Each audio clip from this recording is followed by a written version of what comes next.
نصلي على رسوله الكريم من أحب لله فقد أبغض لله فقد استكمل الإيمان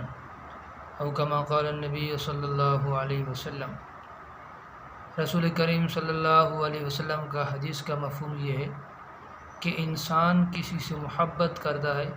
تب بھی اللہ کی رضا کے لیے محبت کرے، کسی سے بغض رکھتا ہے،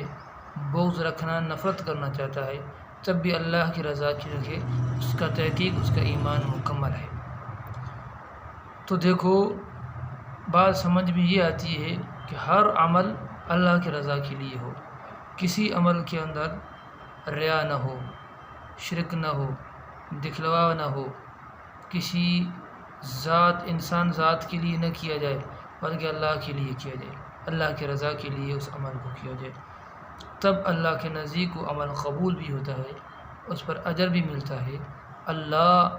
بندے کے گناہوں کو معاف بھی کرتا ہے، اس کے درجات کو بلند بھی کرتا ہے۔ وجہ کہ اس نے یہ اللہ کی رضا کے لیے کام کیا۔ جب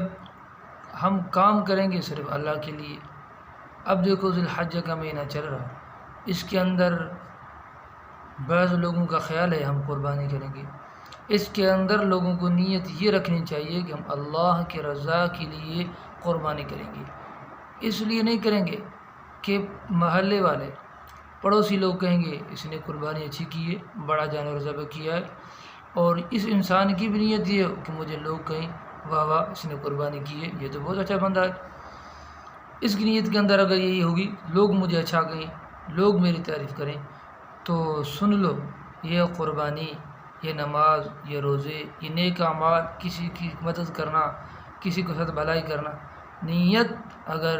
کچھ اور ہے تو اللہ کی بارگاہ میں وہ عمل قبول نہیں ہوگا بلکہ مردود ہو جائے گا۔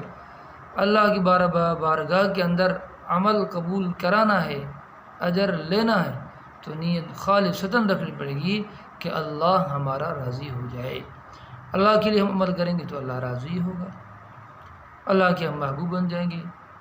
اللہ کی رحمت ہم پر برسے گی۔ تو ہر عمل کے اندر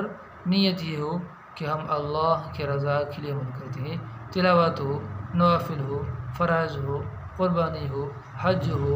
روزے ہو، جو بھی عمل ہو صرف اللہ کی رضا کے لیے ہو تو اس پر اللہ تبارک و تعالیٰ تمام لوگوں کو جو اللہ کی رضا کے لیے عمل کرتے ہیں ان سب کو اجر بھی دے گا، وہ عمل قبول بھی فرمائے گا، درجات بلند بھی کرے گا، گناہوں کو معاف بھی کرے گا۔ وما توفیق الا باللہ۔